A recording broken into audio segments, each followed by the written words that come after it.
Hey, this is Atticus Ventura. Before we start our story, I just wanted to give a quick shout out to our patrons.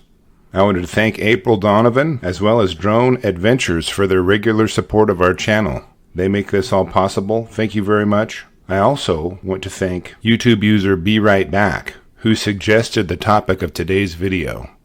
If you know of a great bear attack story with compelling facts, make sure to send it to me via email or comment in the comment section, and I will do my best to cover it. I really appreciate you, and let's get on with our story today.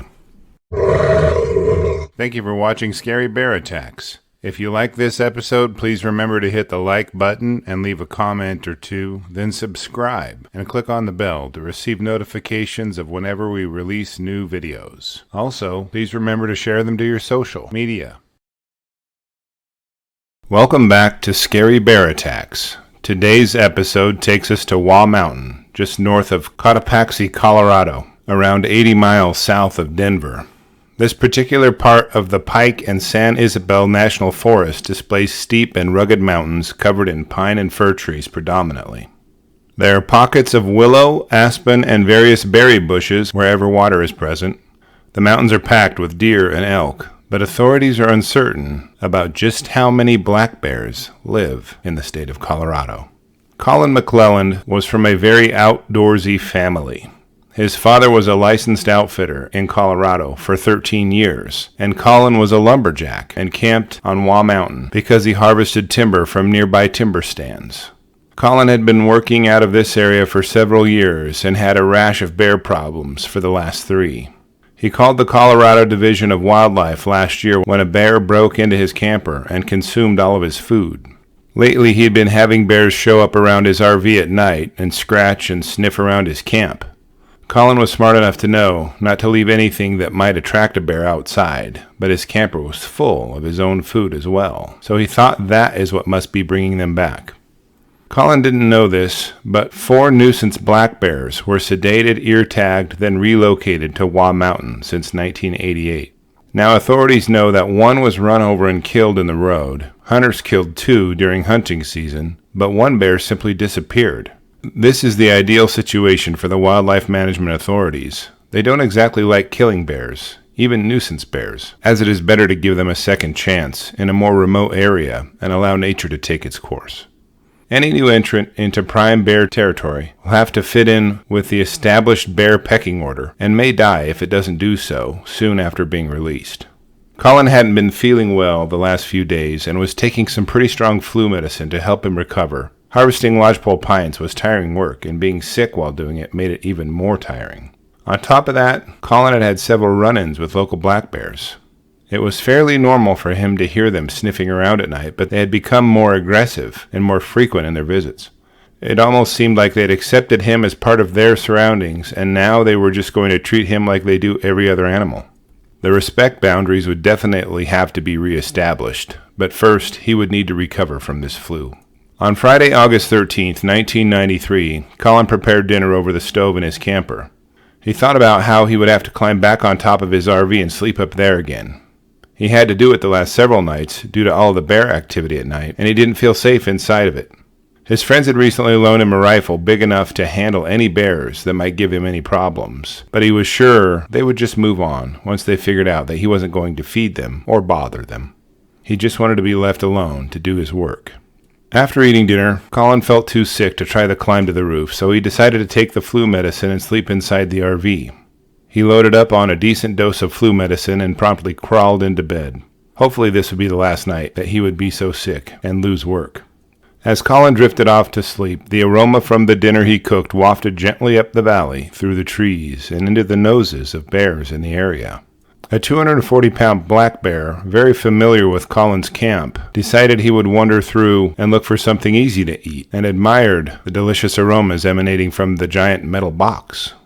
As the boar approached, it sniffed around the perimeter of the RV, and there wasn't any area where the scent of food was particularly strong. That is, until he sniffed the air coming from the crack in the door.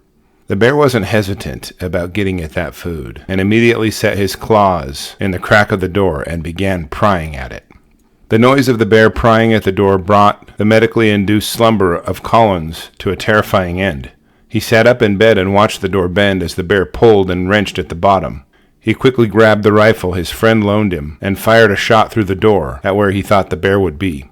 This did not slow the bear down, as it continued to pull at the door. The locking mechanism finally failed due to the power of the bear, and the door flew open. The bear didn't pause to sniff around at what made the aroma in the air. It didn't lick any bowls or plates, nor did it raid the fridge for a snack. The hungry boar immediately attacked Colin while he was still near his bed. The fight was not a long one. The bear immediately crushed Colin's skull and took his life. The authorities say it could have been related to food, but probably also had a factor of exerting dominance over Colin. The bear consumed part of Colin while in the RV, and then went and bedded down to sleep off his feast for a day or so. It then returned and fed again on Colin's remains. The third time the bear returned to Colin's RV, he dragged the young man's remains out about 30 yards from the entrance. A few days later, Colin's friends showed up to check on him and see if he was feeling better. They were saddened to see his remains as they approached his RV. They immediately contacted authorities to report the passing of their friend. Wildlife management officers set a live catch trap near Colin's trailer and immediately killed the bear that was caught. This bear was a very healthy 240-pound boar black bear and had been shot in its side. The bullet wound was about the same height as the bullet hole through the RV door. Its blood was tested for a protein present after eating human flesh, and the protein was not present. Nothing was in the bear's digestive tract except the bait that was used in the trap. Authorities are not sure if they have the bear who killed Colin or not. The only other bear tracks around his RV were from a smaller sow. After performing a necropsy on the carcass, authorities would call this bear in fantastic shape, and roly-poly, and even chunky, as well as way better than average when commenting about the health and fitness of the bear. Authorities urge calm and say that if you see a bear with a tag in its ear and are planning on calling authorities to deal with it, they'll kill that bear. The tag in its ear is placed the first time they have a nuisance call about the bear. There is a 2-strike rule they use when it comes to nuisance bears. Division of Wildlife Officer Rob Velarde says that people are becoming more tolerant when speaking of the bears in the area. Al McClelland, Colin's father, says, "I can't get back my son. That's a done deal. But this business of killing bears is not any different than killing Indians, and that's how we won the West. It's just a continuation of that line of thought. I don't believe the answer is killing bears," McClelland says. "I think the answer is limiting development." He's come out suggesting a moratorium on subdivisions and building permits until an environmental impact study can analyze the stressors that affect wildlife such as bears. The last recorded bear fatality in Colorado prior to this was in 1971. In 1992, Colorado voters voted to ban hunting bears over bait with hounds and in spring or summer seasons. This leaves only the fall for hunters to harvest bears.